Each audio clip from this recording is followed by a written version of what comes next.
جمعتكم مباركة يا البنات. وش راكم؟ وش صحتكم؟ وش حوالكم؟ صلوا على النبي. سيرتو كي عدت نهار تاع الجمعة. اللهم صل وسلم على حبيبي محمد. اليوم نهار الجمعة يا خواتاتي، وش نقول لكم؟ نهار كامل والله ما خرجت من كوزينة لهاد الساعة اللي قعدت معاكم فيها.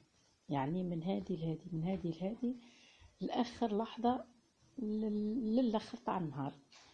وش الروتين تاعي تاع نهار الجمعة؟ عملت شوية بركوكش. المهم ما نقولكمش على كلش باه يجيك نقولش مفاجأة. حبيت هنا البركوكش، كاين يقولوا بركوكش، كاين يقولوا العيش، كاين يقولوا بربوشة، كل واحد وش يقول عليه. نعطيكم طريقة سهلة. شوف، مانيش راح نقدم لكم المرة هذه، مانيش راح نقدم لكم كيفاه نفتلوا البركوكش، يعني مرحلة لانه الفيديو راح يجيني طويل. كي تحبوا قولوا لي في التعليقات، نعمل لكم فيديو سبيسيال غير للبركوكش وحده. لهنا باه تكونوا خواتاتي في ساعة تكملوا، سيرتو للمبتدئات البنيات صغيرات. تحكموا هذاك الكسكسي الخشين خلاه. تعملي شوية كما شفتيني تقريبا بول ولا فنجال، تحطيه في الماء كما شفتيني، ومن بعد تصفيه وتخليه يستقطر مليح في الصفاية. ترجعيه للقصعة وتبداي تفتلي بيه مع شوية نتاع السميد، بشوية وانتي تدوري وتفتلي وتزيدي. هو يبدا يشيح، تزيدي بشويه الماء، وهكذا حتى تتحصلي على البركوكش يبدا يخشان لك كيما راكي تشوفي فيه. يبداو يكبروا دوك الحبات. لهنا واش نستعملوا؟ نسحقوا الا السيار الخشين، يعني السيار تاع الناعمه هذاك الخشين. شوف لهنا كيفاه بدا يطلع لنا. وعلاه نسحقوا غير السيار الخشين؟ باسكو بعد ما نفتلو نهزو ننفضو به، نحكموا البركوكش الفوق في السيار، والباقي اللي يبقى لنا في القصعة نبقاو نفتلو فيه حتى نزيدو نتحصلوا على المرة هذه. نقولكم البربوشة كما قلت لكم، مرة بربوشة، مرة بركوكش، مرة عيش، كل واحد وش يسمي فيه. لهنا كما تشوفوا راهو بدا يطلع لنا البركوكش تاعنا. وكما قلت لكم اذا تحبوا تتعلموه، يعني ديجا انا مقدماته في قناتي، واذا تحبوا تزيدوا تشوفوه مليح نزيد نعاوده لكم كما مرحلة.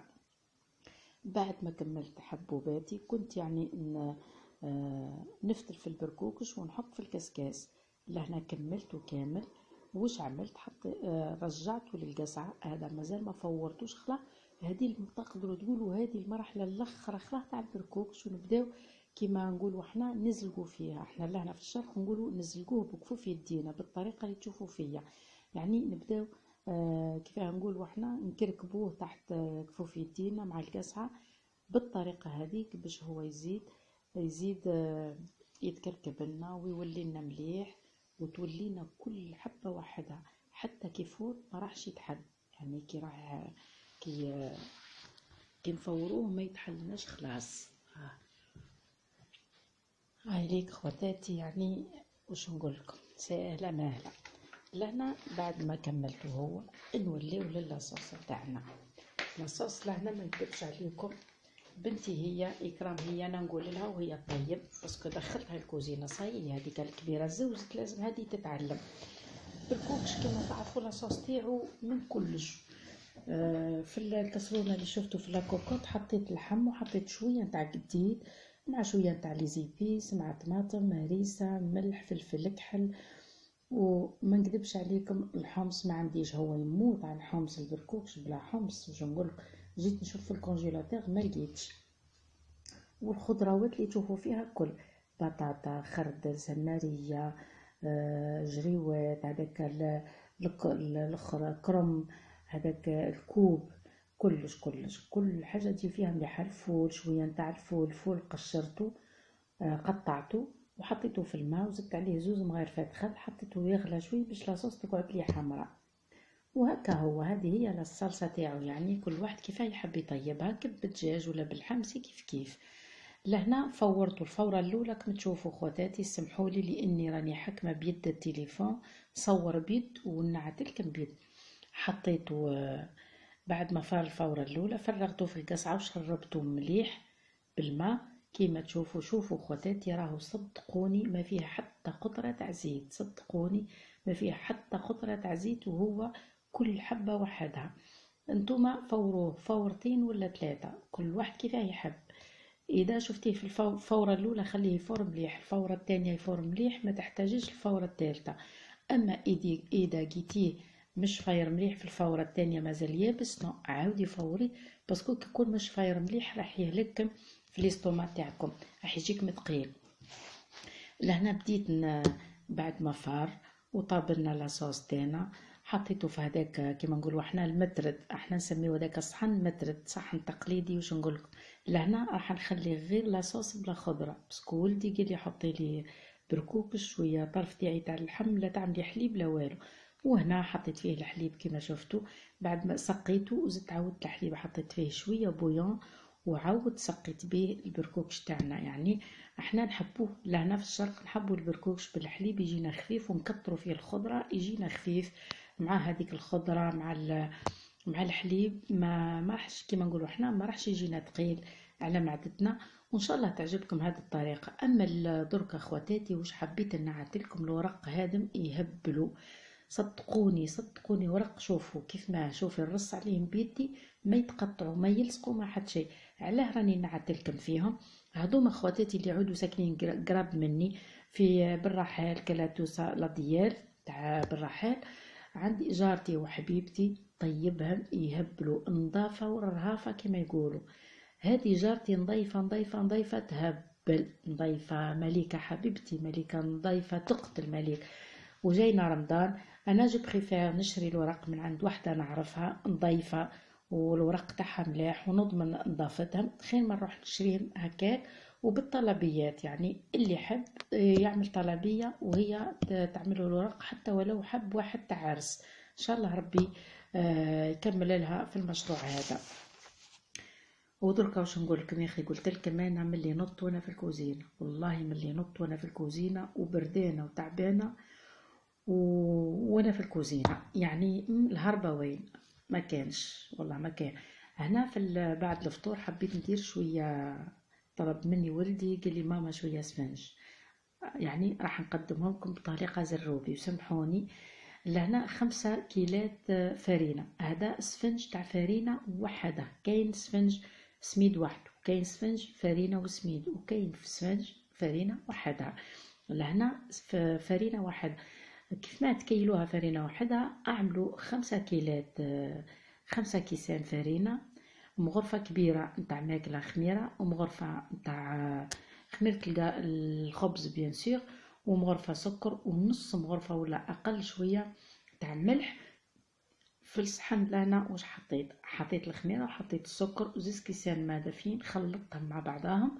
اما في الفرينه زدت لها الملح وخلطتها كيف كيف مع بعضها، ونبدا نعجن في العجينه تاعي. لهنا نبلوا هذيك العجينه ونبداو نعجنوا فيها مليح. لهنا اخواتاتي قادره واحده تقول لي وعلاه ما نحطوش السفنج تاعنا في البيتران. السفنج السر نتاعو، السر نتاع نجاحو صدقوني، سواء بالفرينه ولا بالسميد، والسميد لازم يكون مليح ورطب. الخبيث نخبطوه نبلوه، ومن بعد نخبطوه شويه، ومن بعد نخليوه يرتاح يطلع عنا، ومن بعد نقتلو هذيك الطلوع تاعو، نطيحو الطلوع تاعو، ونعاودو نبقاو نخبطوه مليح، ونعاودو نخليوه يرتاح لنا شويه. المره الثانيه بعد ما يرتاح يكون طلع، نزيدو نهبطو الطلوع تاعو شوي، ومن بعد نبداو نقرصو فيه. لهنا بعد ما لميتو شويه بالفوي، شوف 2 كيسان هاو كيف ما جاني، 5 كيسان فرينه، 2 كيسان ماء هاو كيف ما جا طري سوا ما زدت فيه حتى شيء، باسكو الفرينه هذه ما شربت ما جات شاربه، يعني ناشفه، ما جاتني طريه ياس. كيما تشوفوا تبقاو غير تخبطوا بالطريقه هذه، لانه كيما قلت لكم ونعاود لكم سروا في الخبيطه نتاعو. نخليو هذيك السفنج تاعنا يرتاح، انا راح نحطه قدام الفورنو باسكو الحال بارد باش تطلع لنا. طلع لي المره الاولى، وعاودت خبطته باسكو اني ما صورتش معاكم هذيك المرحله الثانيه، عاودت غطيته عاودت رديته تحت الفورنو، والمره الثانيه حطيته هبطت له الطلوع، قرصته كيما راكم تشوفوا بيديا فيه شويه الزيت، حطيت الزيت تاعي يسخن وبديت ديريكتومون نقلي. لهنا خواتاتي انا ما عملتش 2 مقالي، ما نكذبش عليكم، انا السفنج نتاعي محسوب ما نعملش زوز مقالي، مقله فيها شويه زيت ومقله فيها قد الزيت ونبداو نقلي. انا نقلي ديريكتومون ويجيني مليح ويجيني هايل. وساعات نعمل هذيك العفسه كوم نسمع يعني يقولوا زوز مقالي يجي مليح، نجربها حتى هذيك تجيني مليحه ما نكذبش عليكم. انا درك تعبانه ومريضه والوقت ضيق، عملتها بالطريقه هذه واكاهو.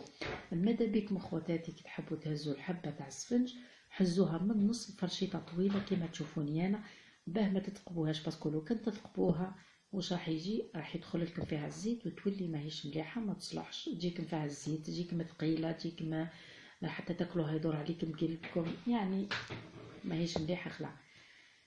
كملت السفنج تاعنا كما تشوفوه ان شاء الله يعجبكم ينال رضاكم. عاوليك خواتاتي والله صدقوني يا لو كان جيتو تسمعوا، باسكو انايا لهنا نصور ومن بعد كي نعمل المونتاج وحده صافي نحي الصوت هذاك تاع الكوزينه، تسمعوه كيف ماشي يقرمش وتسمعوه وتشوفوا كيفاش بنين وخفيف. والله صدقوني هايل، جربوا هذه الطريقه وتعجبكم. بصح قلت لكم هذه فرينه وحدها، انا لا ما عملتوش بالسكر، دفيت له العسل وسقيته بالعسل واكا هو. وهذا هو السفنج تاعنا خواتاتي، يليق لنا مع كاس تاي، هو يليق مع التاي يجي خير من القهوه، يليق لنا مع التاي.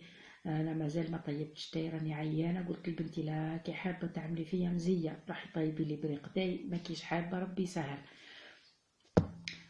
وهذا هو الفيديو تاعنا تاع نهار اليوم خواتاتي، ان شاء الله يعجبكم. اذا حبيتوا على البركوك قولوا لي في التعليقات نعاودوا لكم مرحله